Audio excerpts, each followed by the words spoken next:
John Sarianides, and tonight I am joined by my partner, John Lyons.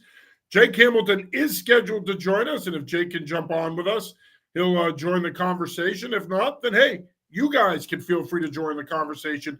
We're going to be coming to you for the next 45 minutes here on Patriots Pulse. And John, how's it going tonight? Not too bad. We got a lot to dive into here. Obviously, the last two episodes of the Dynasty, maybe some overarching thoughts as well. And it's been a quiet free agency period, if you will. I know it's got a lot of people in New England concerned, so we can talk a little bit about that, as well as some movement already in the first round of the NFL draft. Yeah, and I want to get your thoughts on the free agency part, because last week I had talked about my desire to see them do more, but I'm kind of pivoting here, and I'm going to explain why later on when we get into this about the reaction to their lack of spending. And I think people need to take a step back and look at things objectively and pump the brakes, because this free agent class wasn't as good as people thought it was. We'll get into that, but we do want to start with the Dynasty. And of course, the last two episodes aired this past weekend, episodes 9 and 10. And John, you've been on it from the beginning. Obviously, you had a great piece yesterday, your 65 thoughts on the series as a whole. Just some overall thoughts on episodes 9 and 10, and then we'll kind of wrap up the Dynasty, if you will, by giving our overall thoughts in summation now that we've watched all 10 episodes. Yeah, so on the whole, let's just start with episodes 9 and 10. On the whole of those episodes, I thought we got some really interesting insight, like the Devin McCourty, Matthew Slater talking about the Belichick Trump letter. That was something I was surprised to hear.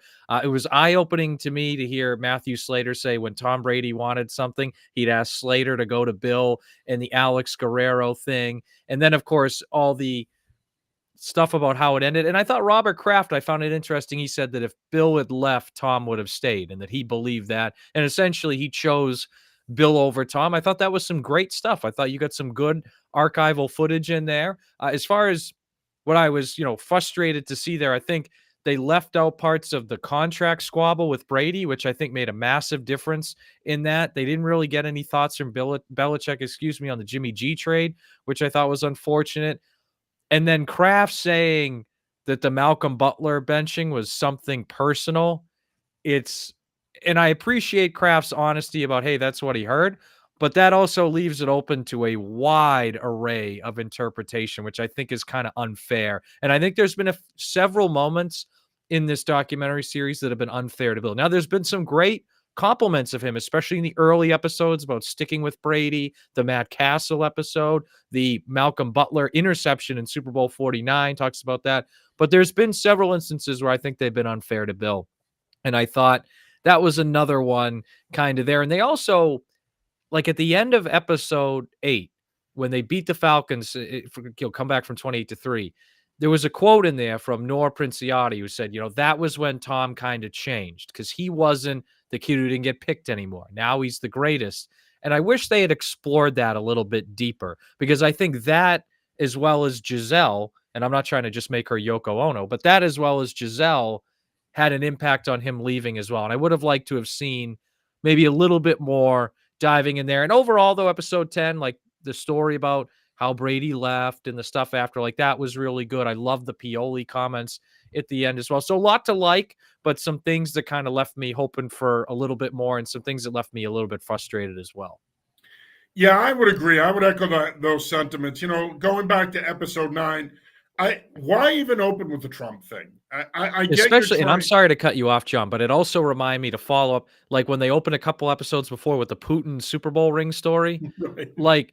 like the Putin thing happened in like 2006. Like put it in an older episode if you want to use it, I guess. But yeah, that's just it. It's like, to me, okay, so I get why they did it, because they want to show that the Patriots locker room didn't always play for Bill. They did for the most part, and they dealt with his dictatorial ways. But in that one moment, they came together, they all took a knee, they did their thing. That's fine. But here are the producers telling us, hey, listen, this isn't the road to glory. We're not going to recap the 6 Super Bowls. Go watch those DVDs if you want to do that. I get all that. Then why are you putting in filler like the Trump letter? Who cares? Who cares? Why is that even relevant to the story? It's a complete non-story to me. Belichick, I thought, did a great job explaining his relationship with Trump and saying, hey, I go way back with him. I showed him my support. And for what it's worth, who cares if he showed him his support? Why, he can't do that? It really, it was pointless to me to even put it in there. And like you just said, the Putin piece, a couple of episodes before that, they throw that in there, that he stole his ring. Again, that's a waste of time. There's so many other things that you could do within that time. Like if you really think about it, that 10 or 15 minutes they wasted on the Trump letter, that you could have bumped up episode 9 and you could have talked about Brady's last season here and them losing to Tennessee and how contentious it was and everything else. But they didn't do that. They completely gloss over that. You go from them winning Super Bowl 53 to him leaving for Tampa. That's it. 2019 didn't happen. And nothing about the contract issues.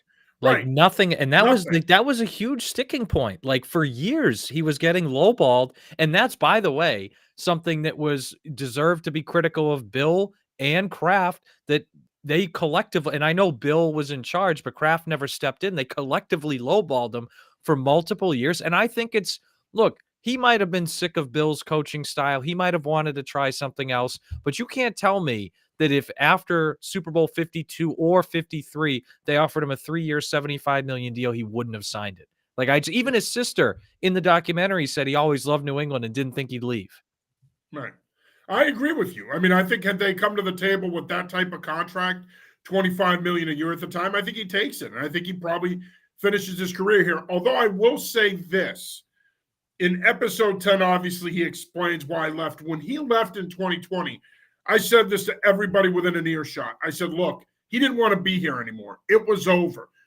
Giselle didn't want to be here anymore. He didn't want to be here. Because if you remember, John, everyone was quick to blame Kraft and Belichick. I'm like, you can blame Belichick for driving him out, but the reality is I think Tom was done. He was done with New England. He was done with the Patriots. He was ready to move on. So in many ways, him saying that reaffirmed what I have believed all along.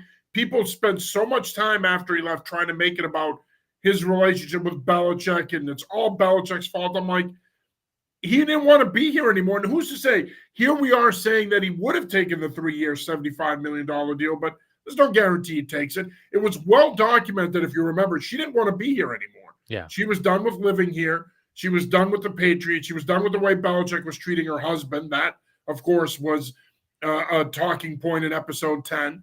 And she wanted out. And at that point, unbeknownst to him, she was cheating on him with a karate instructor. At that point, he decides, you know what? I'm tired of being Bill's whipping boy. I want out too. And what's interesting to me, and we both coached and coach. So we've been around the game from a much different perspective than most people in the media in this market. Unless it's an ex-player, we're the only other people that can truly understand the inner workings of a football operation. And that's not, I'm not trying to pretend we're cool or anything. I'm just saying that unless you're an we are, but not because of this. Yeah. But unless you're an ex-Patriot, the next best thing is to have coached the sport and be around it. My point is this. Traditionally, coaches do treat their star players differently. I've been a head coach. I didn't treat my best players, and I can admit that now, 10, 11 years later, but I always did slightly lean towards my best players and give them a smidge more leeway. I did that. And coaches do that. Belichick opted not to. End result is 6 Super Bowl championships. So, yeah, he coached Brady hard. Yes, he didn't treat him differently. Yes, he treated him the same as the other guys, but it worked. It's just that after 20 years, Brady got sick of it. Yeah, and I think one of the most underrated parts of them winning 6 Super Bowls is Brady's ability to take that hard coaching and then use it to improve his play. Because if you're Corey Dillon in 2004 and you get traded to the Patriots and you see Bill getting on Brady's case, well, you're going to fall in line. You're going to do what you need to do. Same thing. 13 years later, if you're Stephon Gilmore in 2017 and you see it, you're going to fall in line and you're going to do the right thing. And again, end result, both those guys won Super Bowls, and there was a total of 6 across the board. So, like, if Brady had enough by the end, I understand that. I get it. It's not an easy environment. And the other piece of this is, like, we're talking about 20 years here. Like, how many guys, honestly, I don't know if maybe you can think of an example, are the best player at their position at age 40 and 41 in the NFL. Like, it's an unprecedented thing. So maybe we could say, hey, by 2018, Bill should lighten up on Brady. Well, he never had to do that before. And by the way, no coach had ever had to do that before, because they never had, like, Brett Favre had a good year for the Vikings at 39, but he was not good the year before, and he was bad the next year. So that was like an outlier year. The only other guy would be George Blanda. Yeah. What, 50 years ago? Like, so that's the thing. Right. Like, and when they were smoking cigarettes at halftime. So, like, this is a totally different, like, environment. And that's the thing. Like, so, like, there's times I'm like, yeah, maybe Bill could have eased up. And he probably could. In hindsight, he'd probably tell you, yeah, maybe I could have adjusted.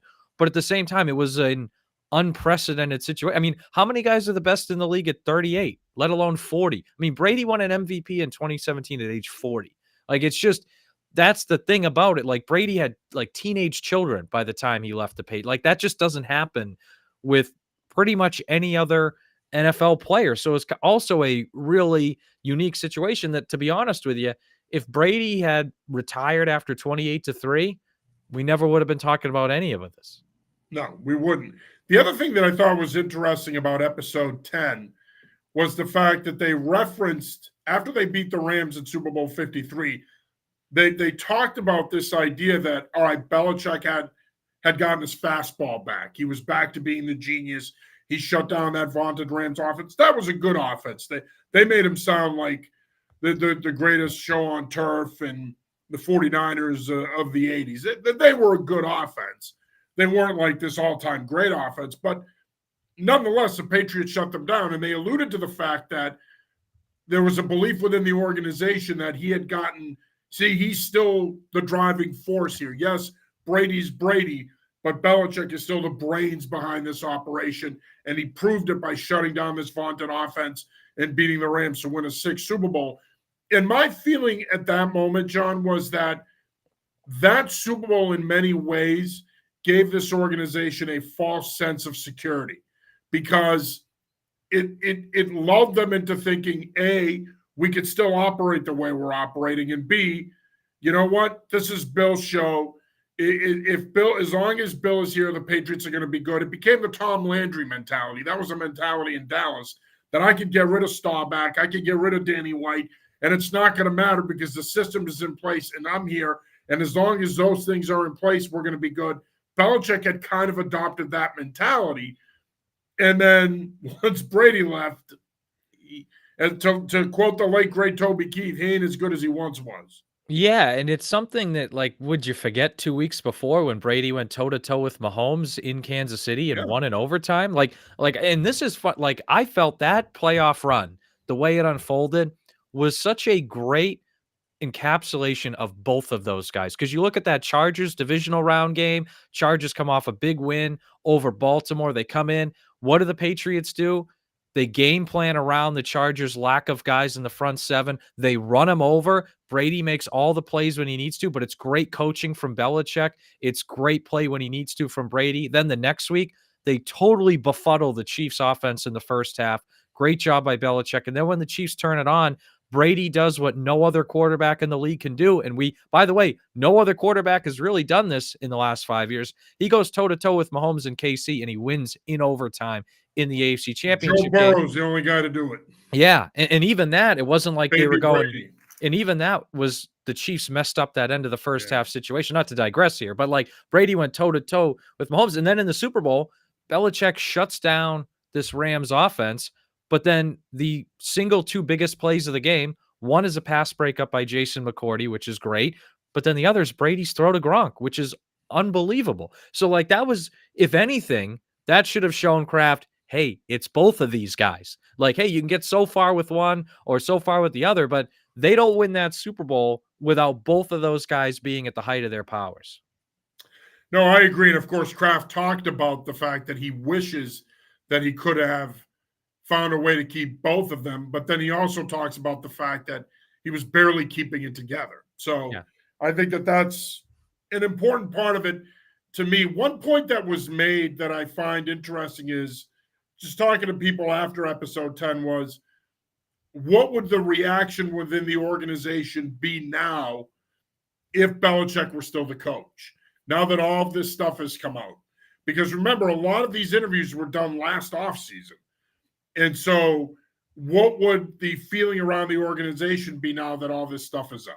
Yeah, like what if the Patriots had won their last 5 games of the year, finished differently, and he's still the head coach? Like it's a Yeah, totally different, a and you fair wanna point. talk about an awkward working relationship. And by the way, a guy who did not appear at all in this series, successor in waiting, Gerard Mayo. I think that was sneaky. If either Bill didn't want him interviewed for this while he was still head coach, or Gerard knew it was too toxic. But I mean, that would have made it an awkward thing around the building where here's Gerard Mayo as still the successor in waiting, and Bill gets kind of bad mouth through part of this, but he's still in the building. Yeah, it was an awkward thing. It would have been a really, really awkward thing. So in a way, I'm glad it came out after Belichick had been, well, I guess, fired or relieved of duties. But I do wish, and maybe he didn't do this because he thought he'd still be the head coach. I wish Bill had given us more in this. I think we missed some context here, whether it was Spygate stuff, the Hernandez thing, and even some of like the football stuff. Like, tell me a little bit more about some of the key football moments,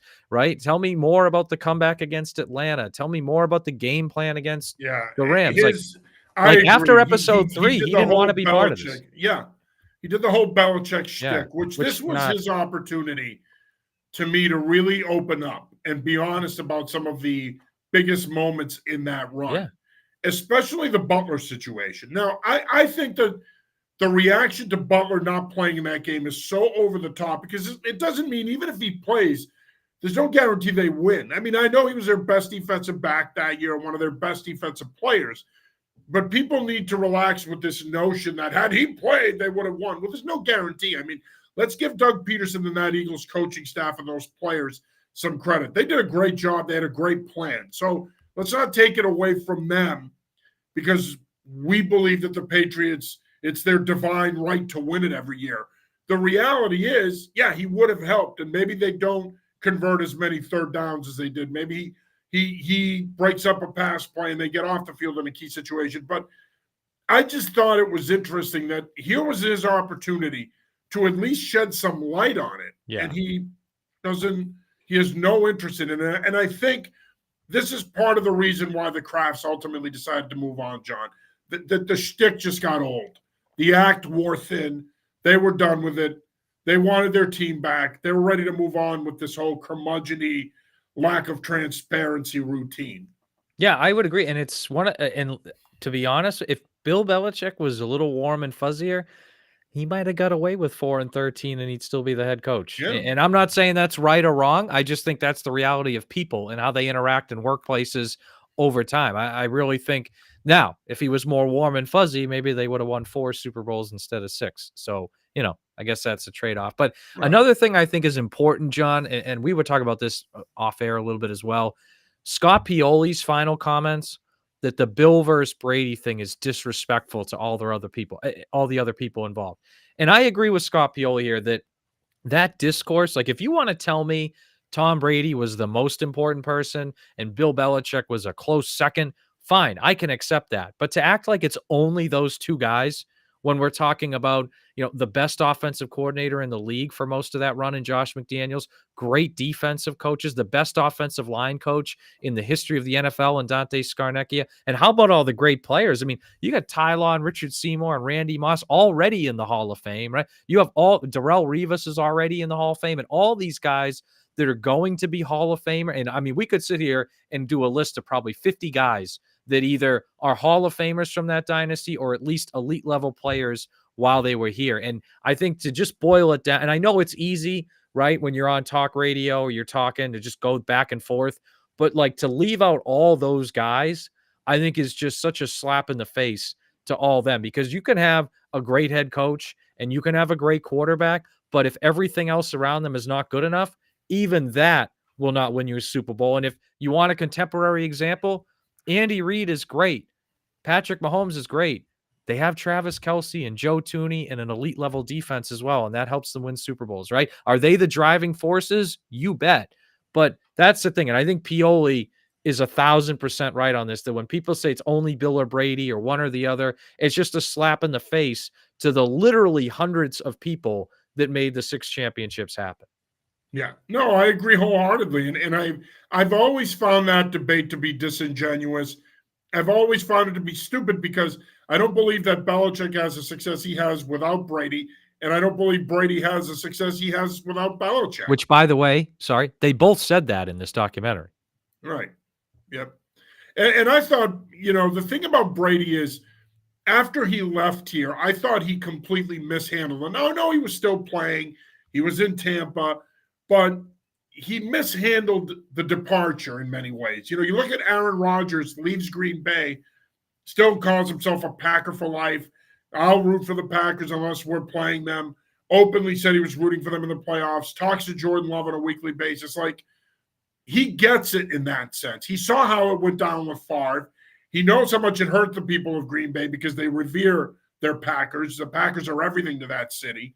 So he recognizes I can't go out that way because someday I am going to have to come back here. They're going to put my name, up in the stadium. They're probably going to build a statue of me. I'll get into the Hall of Fame. All this stuff. I need to make sure that I give these people the respect they deserve. And I kind of feel like Brady spent 20 years here, and he, it's a little thank you. Yep, thanks for everything. I'm moving on. I'm going on to bigger and better things. And while it was nice to see him back, at halftime of the Philly game this year, the reality is I don't think Patriot fans got the closure that they wanted or were hoping for. And now I think after watching this documentary, him coming back, now I do think obviously June 12th, which, by the way, it's going to be at 7 p.m., the Patriots Hall of Fame induction of Tom Brady. But I think all of this stuff will now endear him with this fan base. Again, not that they don't love him or loved him, but I felt that this fan base felt a little slighted by him in the way he acted after he left. Especially remember when he first retired from Tampa and then unretired, how he had that like Instagram or whatever post where it mentioned Tampa, and he didn't say a word about the Patriots. And his theory was, well, I already said goodbye there when I left, but yeah, you weren't retiring. It's a little, not even a couple sentences, like really. Yeah, I think that rubbed people the wrong way. But on the whole, you're right. I mean, it's not like people felt less love for him by any means. But it's funny. I feel like we're seeing, like, John, a lot of the same people that would call me at EEI, or I'm sure talk to you at the games, that wanted the Crafts to move on from Belichick in December or wanted him fired. This documentary has turned him into a much more sympathetic figure because you get reminded of all those great coaching moments in the early 2000s that built it and later good coaching moves. And then some of these things in the Dynasty, which again, by the way, I did like the documentary overall. It doesn't sound that way, I know, tonight. But all these things in the documentary that were unfair to him, whether it was some of the things about Spygate or the Hernandez press conference not in, or the stuff about Brady leaving, there was some true and some a little unfair. That has turned people's opinion more against Kraft and in favor of Bill, probably more so than anything Bill could have done this offseason if he remained head coach. Oh, yeah. If this thing doesn't air, we're not even talking about him. He's the fall guy. It's his fault this thing went to shit. The last 4 years are all on him.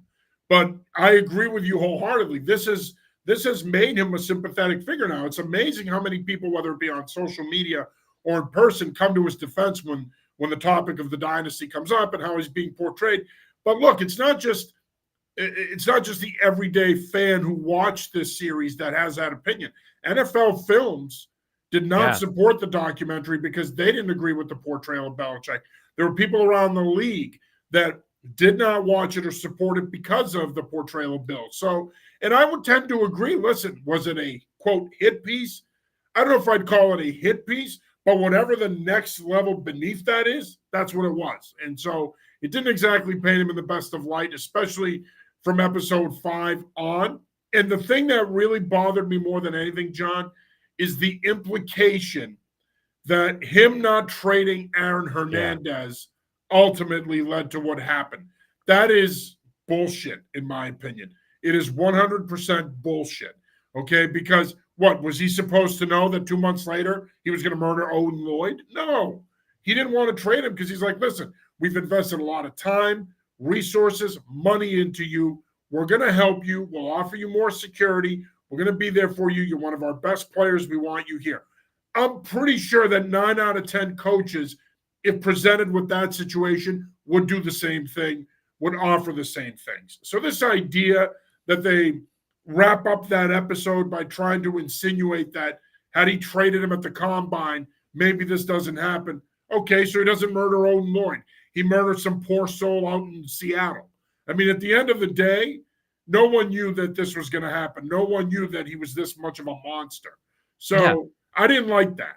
Yeah, and the two huge things about that, right? First of all, they signed him to a 5-year, $40 million extension after he had allegedly killed 2 people. They had no Right. idea. And here's the thing, you can blame and look, I've always felt that when it comes to player transactions, it's Belichick, the good ones and the bad ones, right? Because it was Yeah, him. it all falls on But him. if the Crafts really had any reservations, you think they would have said, let's not do 5 years, 40 million, Bill. Because look, Bill makes the decisions, but if it's a major extension, the Crafts at least have a heads up it's coming, right? Right. And they never said anything. And then I thought Jonathan Kraft at the end, too, when he was after Hernandez was arrested, he's like, well, Bill just wanted the effing football play. Like, really? Like, you really think he just wanted the football player? Like, Right. like I He thought wasn't that the was, only one that wanted the football player. yeah. So did the Crafts. Yeah, like that. And again, I thought the biggest thing though, like that press conference, a 22-minute press conference with a 7-minute opening statement, which again, I cannot emphasize this enough. I think one of Bill's finest hours as head coach, the way he handled it. And the way it was portrayed was like he made a 30-second statement and blew off questions and walked away. Right. Which honest, and Yeah. here's the thing, John, you and I know that, but if you're someone watching this in Arizona, you don't know that whole press conference. You think that's now what you think really happened, and you think he's a jerk. But that's not what happened. Like that to me, of everything in this dynasty, fair and unfair, that was the most unfair thing to him. And I agree with you. I don't think it rises to the level of hit piece, but it's kind of close. And if you do think it's a hit piece, that would be exhibit number 1. The other thing, real quick, and I know I want to move on to some other topics here with the amount of time we have left. We have about 15, 20 minutes left here. They spent way too much time on Deflategate. I mean, we now know that Deflategate was bullshit. Mortensen retracted, God rest his soul. He retracted his tweets. Peter King came out when he retired about a month ago and still calls it one of the biggest regrets of his career. Like, why did we waste so much time on Deflategate and spend pretty much all of episode 8 on it? Again, they glossed over important parts of this dynasty, of this epic run, so that they can waste time on Deflategate. Like, you could have taken away 10 or 15 minutes from Deflategate. We didn't really need that much time on Deflategate. Yeah, they spent a combined 90 seconds on Super Bowls 38 and 39 and a whole episode on Deflate. And I understand that the context of Deflategate is that started to fracture the Bill Brady relationship, and it was on the heels of Jimmy G getting drafted. I get it, and I'm okay spending some time on it. But maybe add a few minutes and talk about that Ravens playoff game that was one of the best games in the history of Gillette Stadium, which by the way, they reference it as the Ravens let the Colts know. Well, why don't you talk about how the Patriots ripped the Ravens' heart out, and that's why they were mad too. Right. Like that was another thing. All that stuff. They interviewed these guys for hours and hours. There was several episodes that were less than 40 minutes. Like they could have given me more here and a little bit more context. And I think when they did, when they really went in depth on that 2001 season, it was fantastic. When they really went in depth on 2007 and the Super Bowl, and it was fantastic. And it felt like there were some points they got away from, even Super Bowl 46. Like if you want to tell the Hernandez story, if they win, he might have been Super Bowl MVP of that game. He was great. But they didn't spend any time really, they mentioned it in passing. Like they go to a whole nother Super Bowl and it was mentioned. And I'm not saying they had to do a ton of time on it, but it just felt like they missed some opportunities to add some more great football stuff like they did in the first few episodes. Yeah, and that's the one game in the dynasty that I feel people forget about generally, at least when you're talking the Super Bowls. They tend to forget about Super Bowl 46. It's kind of because they won the first 3, the heartbreaker in 07, and then Brady's ACL in 08. That's kind of the conversation there for the next 2 years. But that Super Bowl kind of gets forgotten about because in many ways it's one of those. It's those two Giant Super Bowls were bridge Super Bowls for them because they Yeah. won 3, went to those 2 and lost to beat Seattle, lost to Philly, and won 2 other ones. But that game to me is kind of one of those games where you're like, oh yeah, the Manningham catch.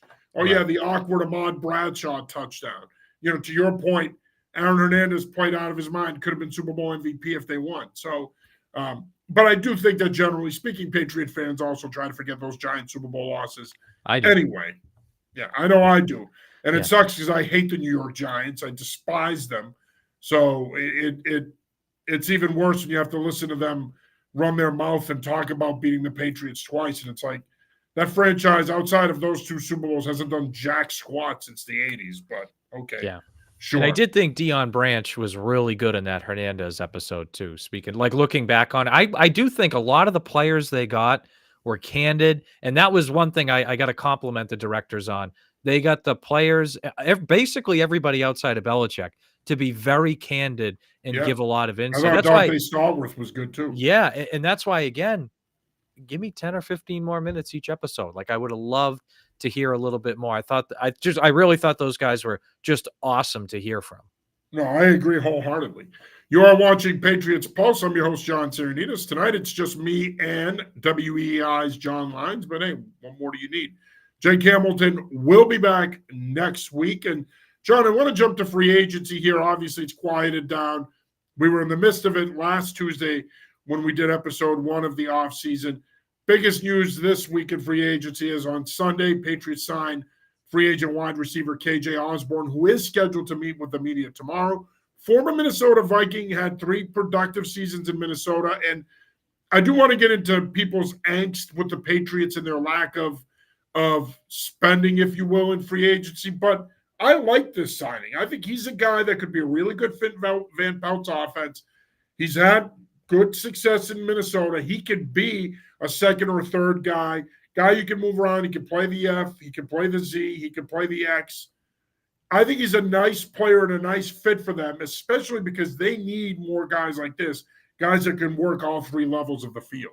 Yeah, I think he's a solid player. The couple questions I have about him is he was in Minnesota where you have Justin Jefferson and Jordan Addison and Kirk Cousins. So, I mean, is he as good as he showed, or did he benefit more from being around those guys? And we don't know that yet. Only time will tell.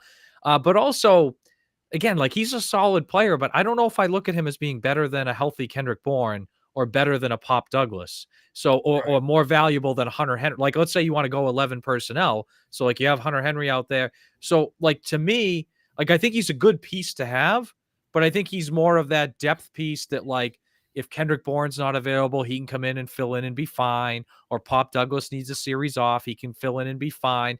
I mean, they're still missing that X piece, which maybe they won't get till the draft, I guess, at least unless they swing a trade between now and then. But again, I think it's a solid signing.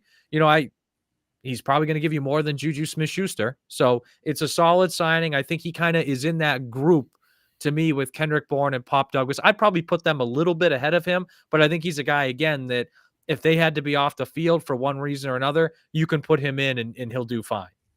Yeah, and you wonder, I mean, is he an upgrade over Devontae Parker? I think he is because, again, I think his alignment versatility and the things that he can do at all 3 levels of the field, I think make him a more valuable piece than Devontae Parker, who, let's face it, was a one-trick pony. He was a vertical guy that had to win one-on-one, had to win in the red zone to be productive. He wasn't a guy that could consistently produce in all 3 levels. I think this guy can. But again, it's not going to excite the fan base because the fan base wanted Calvin Ridley. Here's the thing. I'm not giving Calvin Ridley $92 million. I know Tennessee did, and God bless him. I'm not doing it. I'm not giving him that contract. So I'm not sad that they didn't sign Calvin Ridley to that deal. Yeah, and like I like Calvin. Look, I think Calvin Ridley's good, and I think he'd be the best offensive player on the Patriots besides Mike Onwenu. But I know people don't care about offensive linemen. But I think he would come in. He'd be the best skill player on the Patriots, no doubt about it. However, like, and this is not a criticism of the current front office, but he got more guaranteed money than DeAndre Hopkins and Jacoby Myers combined. So it's like I didn't necessarily want them to overspend to make up for 2 previous mistakes either. So, and I know sometimes you have to overspend in free agency. You have to offer a big contract to get a guy. And if they had signed him, I would have liked it. I'm not going to be one of those hypocritical people that now they didn't sign here, I think he sucks. But I think it is an overpay. And I think there are better avenues. Like if I had my choice between paying him that money or taking the 34th overall pick and trying to trade for DK Metcalf or a guy like that, like I'm going to try to trade the 34th overall pick for an Estet or a Brandon Ayuk. I'd rather go that route. And I know you have to give up draft pick compensation, but I think guys like that are better players and they're a little bit more reliable health wise, excuse me. So again, he got overpaid. I would have been fine if they did it, but I'm not in tears because they didn't overpay for him. Yeah, but here's the thing, Lions. They got Austin Hooper. Yeah, they're jumping through hoops. Yeah. By the way, fun fact about Austin Hooper, scored a touchdown against the Patriots in Super Bowl 51. Yeah, the Falcons to go. He did. I mean, they signed him 4 years too late, but yeah, I know, and that's the thing. Like, is he an upgrade over Mike Gesicki? I don't know, because Mike Gesicki was the biggest disappointment on the offense outside of Mac Jones for me this year. I thought he was going to come in and be productive in the red zone. I thought he was going to be a guy that could at least chew up parts in the middle of the field. And really thought he was going to score 12 touchdowns. Yeah, and like the 2 that he scored were impactful, but that was all you really got. So, I mean, can Hooper be better than him? Sure, but I mean, look, I know it's early. They have trade season, they have the draft. I get it. They're going to be better on offense next year, I think, just by the nature of a more fluid offensive staff and a better quarterback. Yep. But they still don't have anybody, John, that you got to look at if you're a defense and you got to worry about. Like Ramondre Stevenson's a really good player, but if all you got to do is load the box and you can shut them down, like that to me, because Kendrick Bourne, love the player, but he's coming off a torn ACL. Pop Douglas, love the player. You know, I mean, we talked about him how many times last spring, but you know, he's second-year guy in a new offense, playing in the slot. Like they don't have a guy there that, at least for me, I think a defense has to look at and really worry about. No, and I think, it'll be interesting because they've got to find that guy in the draft. Yeah. If Brian Thomas is sitting there at pick 34, that's what you need. That's what you need. And this is where, look, I think people have been over the top with their criticism of their lack of spending. Yeah, they had money to spend, and part of it is their own fault. Mayo comes out and says, we're going to burn cash and make it rain and all this other stuff. And, Wolf's talking about weaponizing the offense. When you say those things, people expect you to deliver. They didn't deliver. I get it. I understand why the fans are pissed. I don't blame them necessarily. But the reality is this wasn't a great free agent class. Once all those guys were tagged, if you weren't going to get a T. Higgins, if you weren't going to get a Michael Pittman, once that happened, yeah, Calvin Ridley was there, but obviously they weren't willing to overpay for him. What they got is what was out there. I mean, when you look at some of the deals that some of the quote top free agents got in this class, they didn't break the bank. Jonah Williams, a guy that I thought they should have been on. Yeah, I think that's a mistake. That's a mistake. He gets a 2-year deal from Arizona. They could have offered him that and more if they wanted to. And that's the thing. You don't get a Jonah Williams. You don't get a Tyron Smith. The problem there is now you have to figure out if, let's say, they do take a quarterback at 3, which as it appears they're going to, now you have to use pick 34, in my opinion, on an offensive lineman, which means you're not going to address wide receiver getting that impact, big play kind of guy. You're not going to address it early now. You're going to address it in the middle rounds again, and that's a crapshoot at that point. Yeah, you hit the nail on the head of something that I've felt for a while now, right? The Patriots came into this offseason with 3 huge needs on offense: quarterback, offensive tackle, and receiver. And my theory always was, well, they're going to take a QB at 3 overall, which means they have to go into the draft with either receiver or offensive tackle all set. So whichever one is not all set, then you use pick 34 on. But right now, they're going to be heading into the draft with huge questions at both, right? Like Mike Onwenu's terrific, but you don't know who your starting left tackle is, right? Receivers, some nice pieces there. No one the defense really has to worry about and game plan around. And that's something that if they had signed Jonah Williams, if they had signed Tyron Smith, or even if they had signed Calvin Ridley, admittedly an overpay, at least you would have had some answers at one of those positions. And then you go into pick 34 knowing, hey, we can just take, the best receiver, the best, whichever one you didn't address. And I think that to me is my frustration, specifically with Jonah Williams, right? You signed Jonah Williams, who was a great left tackle in 2021 and 2022 before they moved him to the right side last year. Then you know who your two tackles are for at least the next couple of years. So at pick 34, you can take a receiver and you're all set. And then you can take another tackle later in the draft, maybe use a first round pick on it next year, develop a guy as well. And then I think you'd be kind of in a really good spot there. And unfortunately, so far, we don't have an answer at either one of those positions. No, and I think now this changes the dynamic in terms of what they do in the draft because, again, their lack of big playability has been a problem for a long time. But if, let's say, a Tyler Guyton is sitting there from Oklahoma, you can't pass up on him if he's sitting at 34. He has the potential to be an elite level left tackle. I don't think he's going to be there at 34, but let's say if he is, or one of the other top tackles falls, now you're going to have a decision to make if you're Elliott Wolf. Do we take the tackle and potentially solidify our left tackle spot for the next 8 to 10 years, or do we take a receiver and weaponize the offense? I think you're damned if you do, you're damned if you don't. But in many ways, by not at least addressing the offensive line in free agency, you've put yourself in this position. And I'm only throwing this out there. One has to wonder, could Trent Brown still be in play? Well, he just signed with, actually, before we went on air, he signed with the Bengals. So there you go. So he will not be in play. I want to, there's another piece here too. Like, let's say they go into the draft with huge holes at both tackle and receiver. I think it's going to tell us one of two things. Either A, they really believe that they're going to take one of each in the second and third round, and they have enough faith in their scouting system. Both guys are going to start and be good. Or they're looking at being good in 2025. And the reason I say that is you look at their defensive players, many of them are young.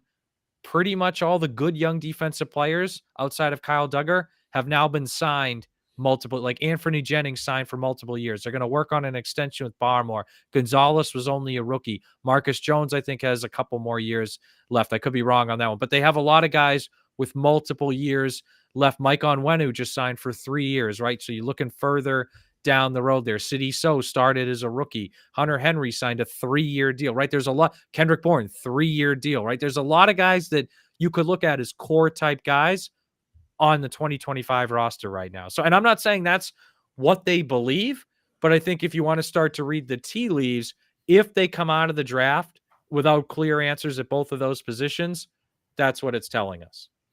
Well, I think the other thing to remember is that if you're going to take a quarterback at 3, Patriot fans aren't going to want to hear this, but 2024 is going to be a bridge year. Yeah. I mean, you hope unless that the kid's a star. Yeah. Unless the kid's a star, ends up winning the job, ends up starting, then I think, okay, they have a shot to surprise people and possibly win 9, 10, maybe 11 games.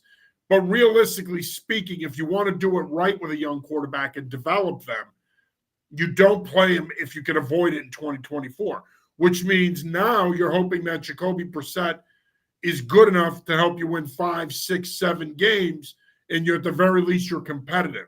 Again, if you want to do this the right way, you got to slow play it with a young quarterback. Now, I will say this: the problem that I do think they're going to run into in 2025 is what do you do at running back? Stevenson is up, Judon will be up. You got to figure out what are you going to do with these guys. My guess is they're probably going to move on from Stevenson after next year. What do you do with Matthew Judon? Yeah. A lot of that will depend on how he looks coming back from injury. But I do think, yes, you signed some key guys long-term, 3 years, let's say, but you're still going to have to make some big decisions here in the next 2 years. And look, here we are saying long-term, John. I mean, basically, these contracts tell you that they're going to draft a quarterback because they want to be able to spend while the quarterback is on their rookie deal. Sure. Yeah. So that's the 3 years is the window. And I think that's how they see it. And look, a lot of your top free agents in this class were on the defensive side of the ball. And a lot of people have criticized them for re-signing their own guys. And why would you sign these guys coming off a 4-13 season? The defense was pretty good last year. Yeah. I don't have a problem spending on that side of the ball. Those guys earned it. They deserve it.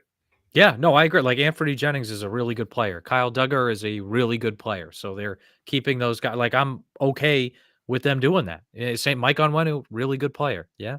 Like, yeah, you were 4-13, but it wasn't because of those three guys, right? Like that's, yeah.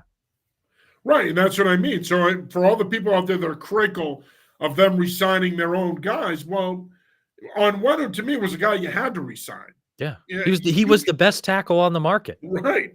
So you had to resign him. Now you can debate whether or not you want to resign Kendrick Bourne, Hunter Henry. That's fine. Uche to me is a gift. I didn't think he was coming back. And apparently he did have bigger offers on the open market. He wanted to be back here though. So getting him back is huge. Keeping Duggar is huge. Getting Jennings back is huge. You keep that defense intact. Really, the only guy you lost, the only two guys you lost in theory, are Jalen Mills and Mac Wilson. The rest of that defense comes back intact in essence, outside of the guys you released in Guy and Phillips. So I think to me, again, look, defensively, they're going to be fine. Yeah.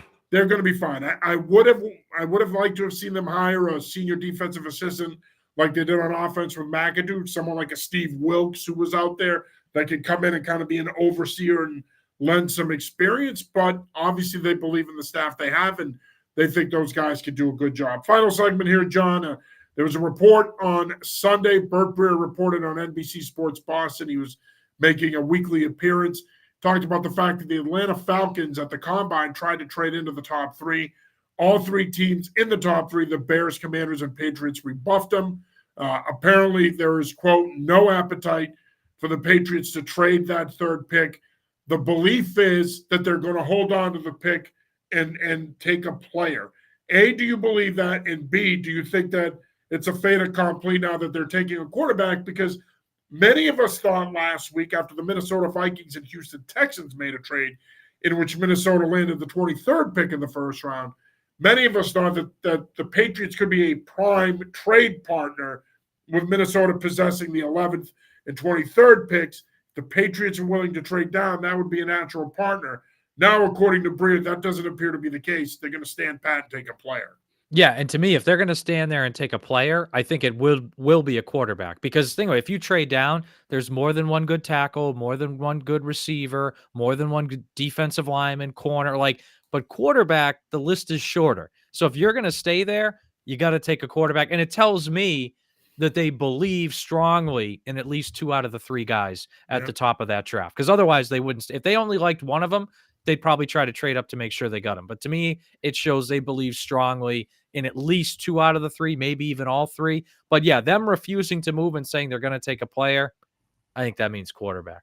Yeah, I agree. And again, I think it's important to understand here that when you look at this quarterback class, there is a clear line of demarcation between Williams, Daniels, May, and then McCarthy, Nix, Penix. There's a line there, folks. Those top three guys are the three best quarterbacks in this class, however you want to rank them.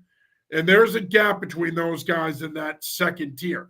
Now, look, if you trade, let's say you do make a trade with Minnesota, you pick up 11 and 23 in the first round. Obviously, if they made a trade with Minnesota, I would imagine that would include Minnesota's first round pick next year. Yeah. But the fact is, unless you felt strongly about a guy like J.J. McCarthy, who, let's face it, probably doesn't get to you at 11. So unless you felt strongly about a McCarthy or a Nix would probably be there, obviously. Unless you felt strongly about one of those guys, you're not trading down. You're not. And for the longest time, and I've said this to you, we talked about it during the season, I felt that they should trade down. This team has so many holes that the extra picks would help them immensely. But as the season went on and you watch teams get on playoff runs like the Packers and you see what Jordan Love is doing at the end of the season, you're sitting there saying to yourself, well, this is the importance of a franchise quarterback. Maybe they should stay put and take a quarterback at 3 and roll the dice and hope that he can be that guy. Because if you don't have that guy in this league, you have no shot. We know that. Lauren checks in Lyons. I understand the need and importance of a star player, but you still need the supporting cast, and I feel the Pats are getting there. Thanks, Lauren, for checking in as always. Yeah, I think they're getting there too, but again, Rome wasn't built in a day. This thing's they're not going to flip the switch next year and be a Super Bowl contender. Yeah, I mean, I think the silver lining is you look how quickly the Texans became good, the Lions became good, the Bengals became good. If you get that quarterback right, then you need a few more pieces and you can at least be a playoff team. Now, they still got some steps to go to get beyond that, but like the silver lining is you get that QB right, it'll jumpstart everything else you're trying to do. Yeah, I agree. Lauren continues on. I don't feel it's going to matter which QB Pats draft. The offense is going to be weird or ineffective unless they start Brissett, which I think is the best chance for the best season, I think is what she says, I should say there. Yeah, listen, I think that's going to be their plan, unless whoever they draft comes in and wows them in camp and has a strong preseason. Realistically speaking, the plan is to start Jacoby Brissett, which is why I have maintained, even though people don't like to hear this, and it's unfortunately we see this in baseball all the time. I'm not saying that they're going to punt on the season, but they're going to punt on the season, because if you're willing to start Brissett as a placeholder and bridge it, you're not a playoff team next year. You're just hoping to be more competitive, stay afloat, maybe stay in the mix with the 7th seed, but ultimately you're not going to be a playoff team, and you're building for 2025 and beyond. Yeah, no, I would agree. And I think, hey, if he comes in, whoever the new QB is, and it's like CJ Stroud and he takes the job and you're good, great. Otherwise, like that's the other thing too. The people are like, oh, you can't take a QB at 3 because he'll get beat up behind a bad O-line. Well, if you solidify your O-line, it won't be that bad. But second of all, yeah, you can just sit the guy for a year. Like if he's that good, if he's going to be that guy, be patient for a year, build up the O-line, and then you'll be okay. It's much better to take that guy and sit him for a year than miss out on him and be in QB purgatory for the next 8 years. And you don't have to do what Green Bay did with Rodgers and what No, it doesn't have to be 3 years. Because let's be honest, they have the luxury of having Brett Favre, and then they have the luxury of having Aaron Rodgers. Well, the Patriots don't have anybody near that caliber. No offense to Jacoby Brissett. I think he can be a good bridge quarterback, and he'll keep you competitive, but that's about it. Of course, you still have the Zappy contingent out there. Kendrick Bourne and some of the other Patriot skill players have been working out with Zappy and advocating for him. And, of course, some Patriot fans would like to revisit Zappy Hour and give Bailey a shot. But let's not kid ourselves here. Bailey Zappy's a great kid. I commend him. He did a great job keeping the offense afloat the final month of the season. And, yes, they did play better when he stepped in and replaced Jones. But let's be honest here. You're not winning anything with Bailey Zappe. And I like Zappe. It's not a slight at him or a knock on him. But the reality is there's limitations there, John. You need somebody who could do more at that position from an unscripted perspective. May and Daniels can do that. And on top of that, you need someone who can elevate the play of their teammates. And while Zappe managed the offense, kept the offense competitive, he's not a guy who's going to elevate the play of his teammates. He's just not.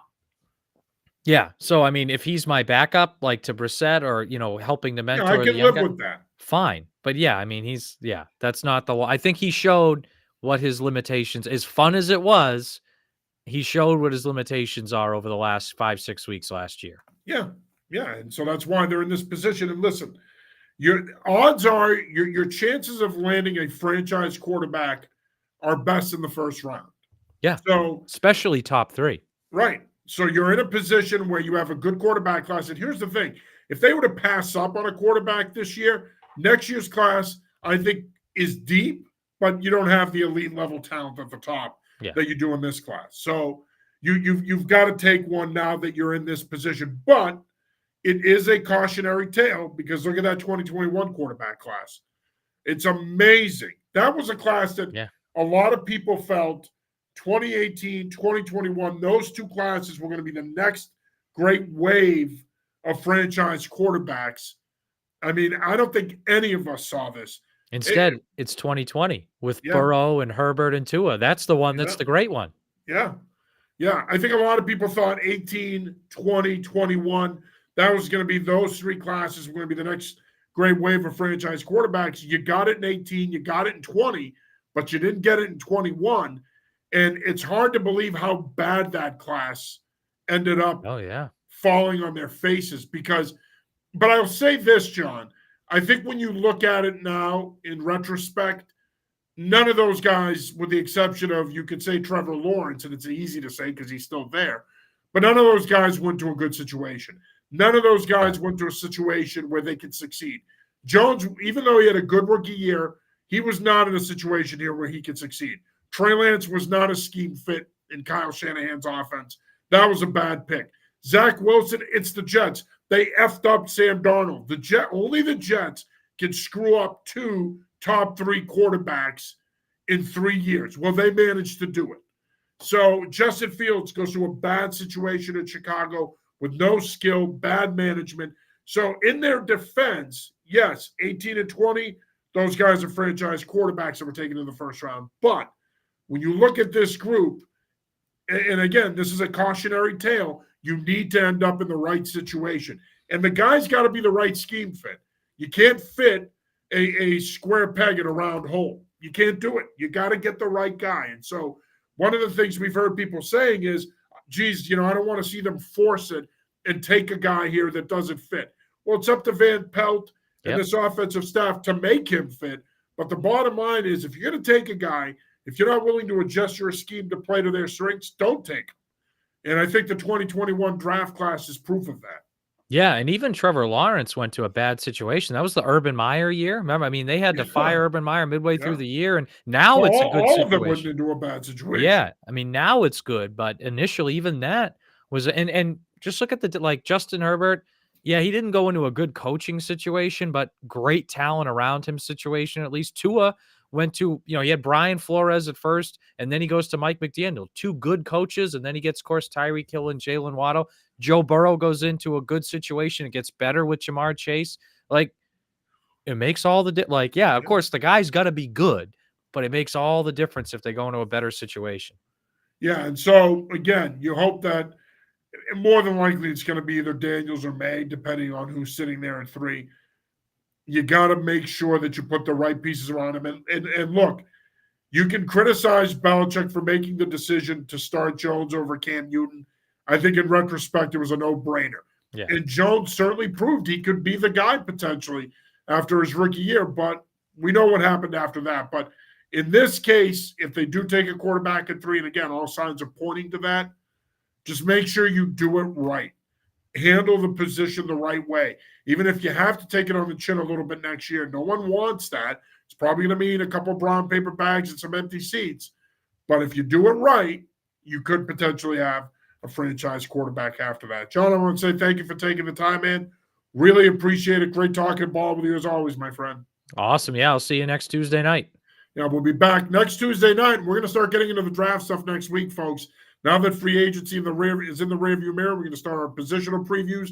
We're going to start talking about guys that we like, guys that could be good value picks for the Patriots, especially day 3. And look, if you know anything about me and Lyons the last 2 years, a lot of the guys that we've talked about, they've taken and they've had some success with. So if nothing else, you should watch because we're going to educate you, but we're going to give you some of the right names that are going to get called by the Patriots come April 25th, 26th, and 27th. That'll do it for this week's episode of Patriots Pulse. For John Lyons, I'm John Sarianides. Till next week. Peace.